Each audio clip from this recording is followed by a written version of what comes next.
એની સંખ્યા ઘણી બધી વધારે થાય અને આયુષ્ય બહુ ઓછું છે. એટલે શું થશે? તો જો ચૂસિયા છે કે થ્રીપ્સ છે તો એ 20% રહ્યા તો બે દિવસે ડબલ થવા મળશે.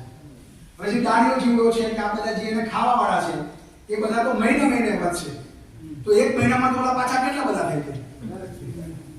એટલે આ આપણાથી મિત્રો છે ધીમે ધીમે વધે, દુશ્મન છે જલ્દી વધવા માંડે, પાછા આપણે રાઉન્ડ મારીએ, પાછો એનો કચર ઘાણ કાઢી નાખીએ, પાછા ઓલામાંથી 20 બચે, આમાંથી થોડા ઘણા બચ્યા હોય કારણ કે ઉઈગા થોડાક હોય એમાંથી.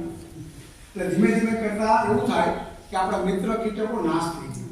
એટલે આપણા ખેતરમાંથી ડાળિયા આ બધા ખતમ થઈ ગયા કારણ કે દવાઓ માર્યા કર્યા. એટલે ધીમે ધીમે એની સંતતિ ઓછી થવા માંડી. પણ આને તો ફટાફટ વધવું છે. પછી તમે ગમે એટલી હેલી દવા મારો એટલે જે ઈંડા છે ને એના રેઝિસ્ટ પાવર આવી જાય કે આટલી દવા હોય ને તો હું જીવતો રહી જ જાઉં. એટલે એટલી દવાના ડોઝથી કંઈ થાય નહીં. પછી પાછો ડોઝ મારે એટલે એમાં જેટલા ઈંડા રહી ગયા ને એને પાછી રોગ પ્રતિકારક શક્તિ વધી ગઈ. આવી રીતના હેવી મોંઘી દવા નહીં ખાજ કર્યા અને છેલ્લે એવું થઈ ગયું કે હવે આપણે થાકી ગયા કે રહેવા દે, ગમે એવી દવા મારે તો આ બંધ જ નથી થતા. હાલત થઈ ગઈ ને આપણે. આનું મુખ્ય કારણ છે કે આપણે ખેતી પદ્ધતિ કેમ કરવી એ આપણને ખબર નથી.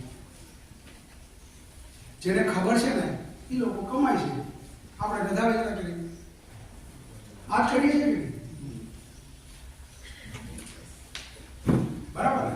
હવે આ બધા અસ્ત્રો કે આપણે વાડીએ જાશું ત્યાં પણ જોવા મળશે. હવે જોજો ઉકાળો થઈ ગયો તો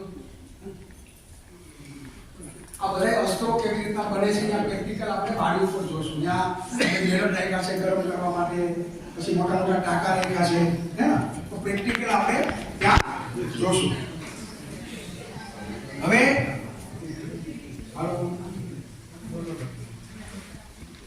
આ જે પણ કીટકો છે એના માટે દવા લેવા માટે આપણે એગ્રોમાં જવું પડે. ક્યાં જાય છે? પણ આપણે પ્રાકૃતિક ખેતીમાં એ શીખા કે હવે એગ્રોની જરૂર નથી, આપણા ઘરે જ આપણે બધું આ કરી શકીએ. તો શું કરી શકાય? 10 પડી અર્ક છે તો 10 પાંદડા.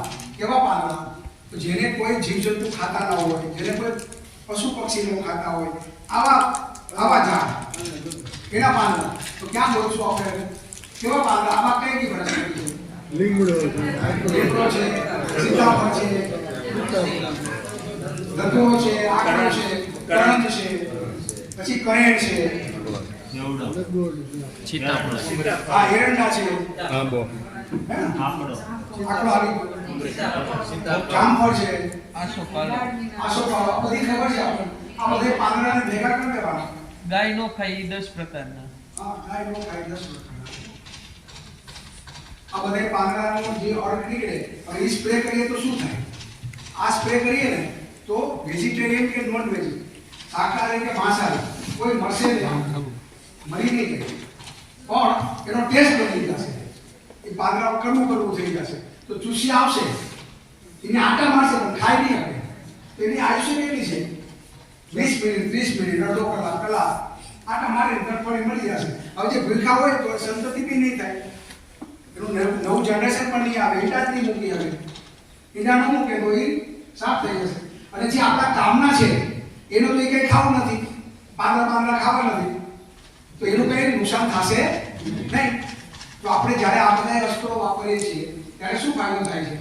આપણા કામના છે એ બધા જીવી જાય, આપણા મિત્રો જીવી જાય, દુશ્મનો મરી જાય. આપણે ખાટી છાશમાં આ જોયું કે નહીં? ફંગસમાં શું હતું? ફંગસમાં ટાઇકોડર્મા બચી જાય ખાટી છાશથી, અને જે નુકસાનકારક ફંગસ એ બધી મરી જાય.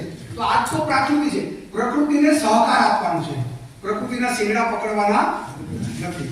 પ્રકૃતિના શિંગડા પકડીએ તો આપણે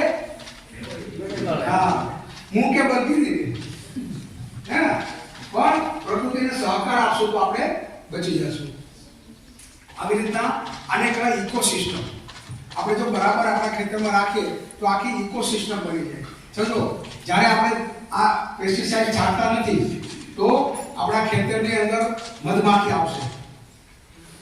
હવે મધમાખી જો ઝેર હશે તો આવશે, જો એને ખબર નહીં પડે તો મધમાખી મરી જશે, અને જો એને ખબર પડશે કે આમાં ઝેર છે તો આવશે જ નહીં.